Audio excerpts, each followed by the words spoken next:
Retired IRS officer గారు దేవి ప్రసాద్ గారికి, పెద్దలు సుదర్శన్ మాస్టర్ గారికి, అనేక మంది ఇక్కడ నాయకులు, అదేవిధంగా ఉద్యోగులు, అనేక రకాలకు సంబంధించిన అందరికీ కూడా హృదయపూర్వక చేయూతలు తీసుకుంటాం. నా పేరు దేవరకొండ వెంకటేశ్వరు, కొంతమంది తెలియకపోవచ్చు. వాటర్ రిసోర్స్ డిపార్ట్మెంట్ లో డిప్యూటీ ఎగ్జిక్యూటివ్ గా పనిచేస్తా ఉన్నాను. ఎస్టీ ఎంప్లాయీస్ ఆల్ ఇండియాకి నేషనల్ ప్రెసిడెంట్ గా ఉన్నాను. అనేక బహుజన సంఘాలను పనిచేస్తున్నాను. అదేవిధంగా భారత రాజ్యాంగం ఒకటి ఉంది అని చెప్పేసి దేశంలో కేవలం 20% మంది ప్రజలు మాత్రం తెలుసు, 1-2% మంది ప్రజలు మాత్రం చదివారు. కాబట్టి ఇది ఉద్యమంగా తీసుకుని గత 2 సంవత్సరాల నుంచి సహకారం ఉన్నా లేకపోయినా 30,000 పుస్తకాలని ప్రజలకు తీసుకురావడం జరిగింది. సహకరించిన వారికి ఈ వేదిక మీద నుంచి నా ఒకటి ధన్యవాదాలు తెలియజేస్తాను. ఎవరైతే ఇప్పటికీ సహకరించలేకపోయారో వారు సహకరిస్తారని ఆశిస్తూ రేపు ఏప్రిల్ 14వ తారీఖున పెద్ద ఎత్తున ఒక 50,000 పుస్తకాలని తెలుగు రాష్ట్రాలతో పాటు వివిధ రాష్ట్రాలకు కూడా తీసుకునే ప్రయత్నం చేస్తున్నాం. దీంట్లో మీరందరూ కూడా భాగస్వాములు అయ్యి బాబాసాహెబ్ అంబేద్కర్ మీద మనకు ఒక ప్రేమ, అభిమానము, కృతజ్ఞతతో ఒక రాజ్యాంగ పుస్తకాలను కనీసం ఒక్కొక్కరికి 5 కన్నా బహుమతి ఇస్తే ఎక్కువ మంది చదవడానికి అవకాశం అని చెప్పేసి తెలియజేసుకుంటా ఉన్నాం. అదేవిధంగా సామాజిక న్యాయంతో పాటు బడ్జెట్ కేటాయింపు, బడ్జెట్ ఖర్చు, బడ్జెట్ మళ్లింపు అనేది దేనితో ముడిపడి ఉండదో మనందరికీ తెలుసు. లెజిస్లేటివ్ రూలర్స్, లెజిస్లేటివ్ మేకర్స్ అంటే విధాన నిర్ణయాల తయారీ ఎవరి కనుసన్నల్లో అయితే, ఎవరి చెప్పు చేతల్లో అయితే ఉంటుందో మనందరికీ తెలుసు. అంటే కేటాయించే బడ్జెట్ కానీ, ఖర్చు కానీ, మళ్లింపు కానీ వారి కనుసన్నల్లో ఉంటుందని చెప్పేసి మనందరికీ తెలుసు. అదేవిధంగా వేదిక మీద ఉన్న పెద్దలందరూ కూడా అనేక రకాలైన విశ్లేషణ చేసుకుంటూ చెప్పడం జరిగింది. ఆ విశ్లేషణలో అంతర్లీనంగా ఉన్న 4 పాయింట్లని మీకు 2 నిమిషాల్లో మీతో నేను పంచుకుంటా ఉంటా. మనందరికీ తెలుసు ఈరోజు అజెండా అంశం అనేది మన బహుజన పితామహులు, మాతామహుల యొక్క లక్ష్యాల సాధనలో మిళితమై ఉంది. అయితే ఇప్పుడున్న పరిస్థితుల్లో ఈ క్రమంలో మన బహుజన పితామహులు, మాతామహుల యొక్క లక్ష్యాలు ఆల్రెడీ మన వాళ్ళు వేదిక మీద పెద్దగా చెప్పడం జరిగింది. ఇది సాధ్యపడుతుందా? సాధ్యపడితే ఎంతకాలం పడుతుంది? చాలా మంది మెజారిటీ సాధ్యపడదు. సాధ్యపడదు అంటే మరి మనం ఏం చేయాలి, మనం ఏం చేస్తున్నాము?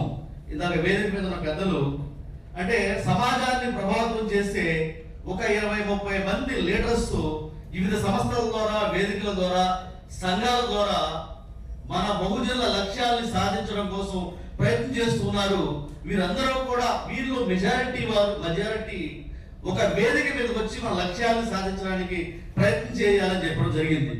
ఇది కూడా మనలో ఉన్న మేధావులు ఆలోచిస్తూ ఉంటారు. అధికారిగా ఉన్నాను కాబట్టి చాలా జాగ్రత్తగా మాట్లాడుతున్నాను. చాలా జాగ్రత్తగా అర్థం చేసుకుంటే మాత్రమే ఈ పాయింట్ అర్థమవుతుంది. అయితే ఈ లక్ష్యాల సాధనలో మీరందరూ ఒక వేదిక మీదకి వచ్చినా కూడా ఎంతవరకు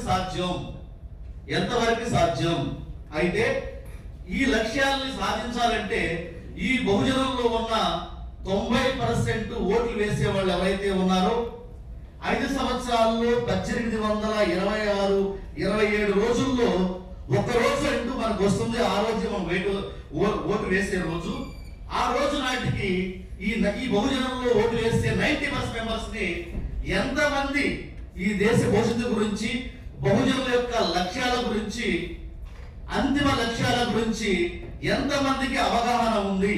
అయితే మనందరం ఈ లక్ష్యాల సాధన కోసం వెళ్లే క్రమంలో ఈ 90% మందిలో ఎంతమంది ఆలోచన విధానాన్ని, ఆలోచన దృక్పథాన్ని, థాట్ ప్రాసెస్ ని మనం టచ్ చేస్తున్నాము, వాళ్ళ ఆలోచనని డెవలప్ చేసి మా లక్ష్యాల వైపు తీసుకువెళ్తున్నాము అనేది చాలా ముఖ్యం.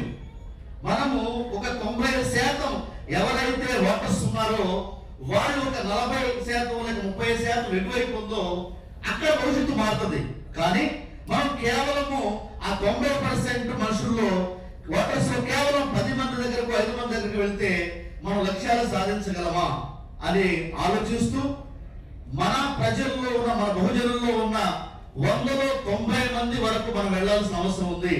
ఈ రోజున భారత రాజ్యాంగం ఏదైతే అత్యంత నినాదన గురవుతూ ఉందో, బహుజన పితామహులు మాతామహులు మనకి నిర్దేశించిన లక్ష్యాలు కూడా నిర్లక్ష్యానికి గురవుతూ ఉన్నాయి అనే వాస్తవాన్ని గ్రహించాలి. దీన్ని ఓవర్కమ్ చేయాలంటే ఎవరికి తెలియాలో వాళ్ళందరికీ అవగాహన రావాల్సిన అవసరం ఉంది.